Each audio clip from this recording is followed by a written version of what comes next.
Doctor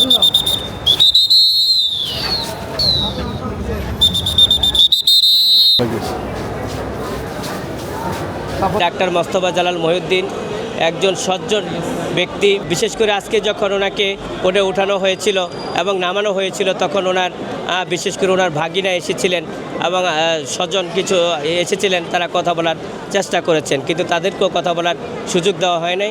কিন্তু তারপর উনি যতটুকু বলেছেন, ওনাকে প্রশ্ন করা হয়েছিল উনি ভালো আছেন কিনা, উনি বলেছেন যে হ্যাঁ, আমি ভালো আছি, সুস্থ আছি, আমার জন্য দোয়া করো। এবং আমাকে সম্পূর্ণভাবে রাজনৈতিক কারণে এই মামলাগুলো একের পর এক দেওয়া হচ্ছে, যা যা যা আমাকে আমার প্রতি নিষ্ঠুর আচরণ করা হচ্ছে। এবং বিশেষ করে আমাকে আমার বিরুদ্ধে যে মামলাগুলো করা হচ্ছে, এগুলি সম্পূর্ণ ভিত্তিহীন এবং মিথ্যা মামলা দিয়ে আজকে আমার হয়রানি করার জন্য রাজনৈতিক কারণে আমাকে এই মামলাগুলোতে সম্পৃক্ত করা হয়েছে।